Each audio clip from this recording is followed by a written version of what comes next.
The Finals is another FPS game that's coming out here soon that has the attention of many in the community. They just had their open beta across all platforms, and it was a resounding success. The game was played by over 7.5 million people during its beta period. So what can XDefiant learn from the success of the beta for the Finals? Like this video if you want to find out. Can we hit 200?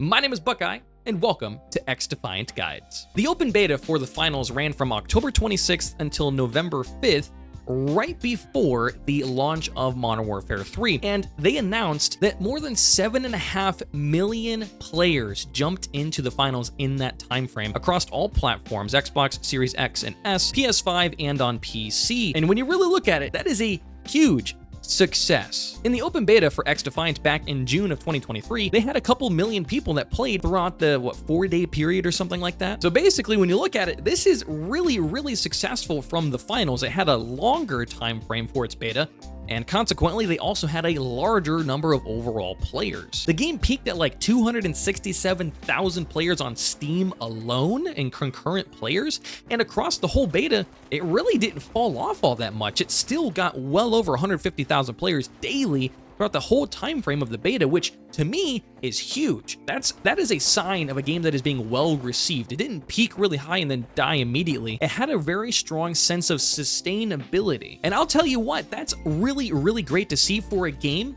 that is unapologetically its own game. The Finals is interesting for a lot of people. It's really exciting for some, and it's also peculiar for others. And I'm gonna be honest, I'm in that boat. The game, to me, is a little bit peculiar. It's very much its own identity, its own style, and it knows what path it wants to carve out. And it's pretty different than other games out on the market. And I think that's really going in favor of Embark Studios. If they're able to create their own game with their own identity and have this much of a positive reception from an open beta that, by the way, they really didn't have any news or anything coming out regarding the game coming up until that open beta, this shows me that their focus on their own identity has absolutely paid off. And this is certainly a unique game that is going to be coming out here soon. And speaking of unique games, XDefiant is a unique game. And if you want to see more content about XDefiant, then make sure you subscribe to this YouTube channel and turn on that bell for post notifications. But when you look at the Finals and seeing its own identity, you can see that doing things differently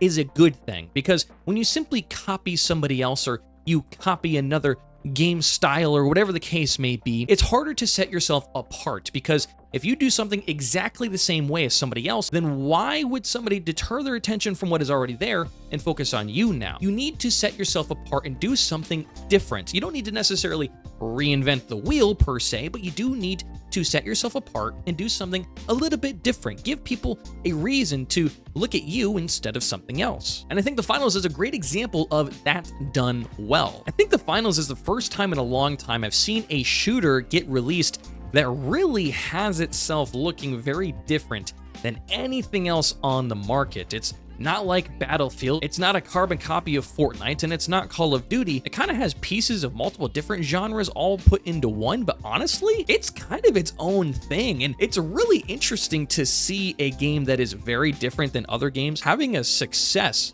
from the wider audience. But to me, that means a lot of really good things for XDefiant, because once again, XDefiant has been trying to do the same thing. They've been trying to be a little bit different than everyone else on the market, and that's one of the reasons why we're not playing the game at the moment, because they're specifically waiting to fix the game. They're trying to be different. But you know, the overall gameplay for XDefiant is similar enough to grab the community of the Call of Duty world while also being different to set itself a little bit apart, right? You don't have kill streaks, you've got abilities and these factions, which is very different than what you have at Call of Duty. And I think the Finals is kind of putting together a blueprint here that, yes, doing things different, doing things outside the realm of other games and other styles actually can be a positive thing for your game if done well. And I think that's something that XDefiant needs to make sure that they look at. They need to make sure that they double down on their own identity, because at this point, you already know that people enjoy XDefiant. So ensuring that you focus down really hard on the fact that you are different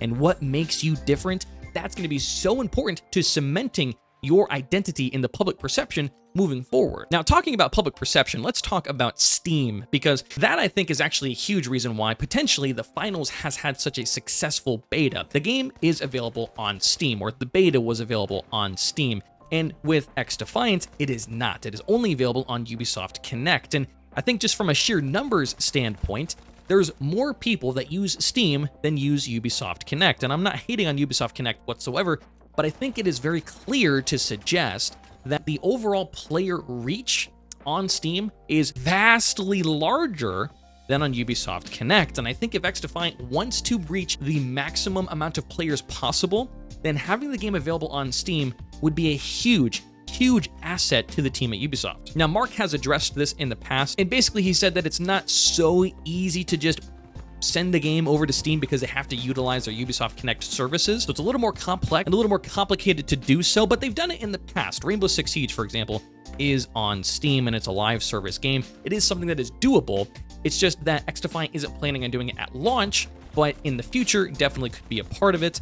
And I think that that should be something that's examined when it comes to XDefiant, because having the game available on Steam does two things. It gives a larger overall player reach, it gets your game in front of more eyeballs, and the second thing is that it actually gives the players more of a perspective on how the game is actually doing. The fact is, we are able to see the player counts, the concurrent player counts for games that are on Steam. Using Steam Charts or SteamDB, you can see how many people play the game, and it actually contributes greatly to, I think, the overall community sentiment regarding a game. That's how we're able to know kind of exactly how many people were playing on PC for the finals, because we have those hard numbers. And in my opinion, this is an underrated thing that Ubisoft is not doing with XDefiant, and I think would be really good moving forward if they were to invest in this concept. Having the game available on Steam, I think would be huge for the overall community of the game on PC. Now, when this game does come out, you know that I'm going to be playing it live on my Twitch. And by the way, right now, I'm already streaming games live on my Twitch. The link to that is in the description. Fridays and Saturdays, every week, 11 a.m. to 1 p.m. Eastern Time, I'm streaming over there on Twitch. Right now, we've been jumping into Modern Warfare 3, and you know when XDefiant's out, that's what we're going to be doing. But speaking of the launch of XDefiant, I think this is another thing that they can learn, XDefiant can learn from the finals, and it's waiting until the game is ready to release.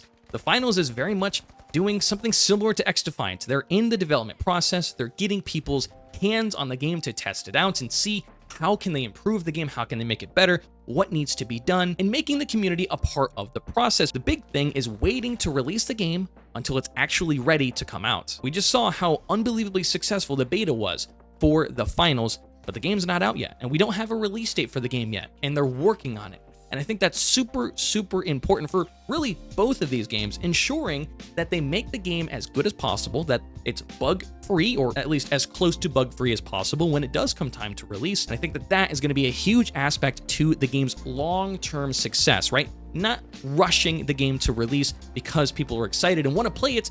That's a good, positive thing to have, but also if you have people that are super excited for the game, and then you release it and it's broken, well, then you're gonna have a Modern Warfare 3 launch situation on your hands where the game releases and it's just completely broken with tons and tons of bugs, and then you've now given a negative perception to your potential lifelong player. So I think ensuring that you wait to release the game until it is in fact ready is a huge thing that both of these games can do. Now, mentioning Modern Warfare 3 right there, if you want to see how XDefiant actually has a really strong chance to be very successful here very soon, then check out this video on screen now.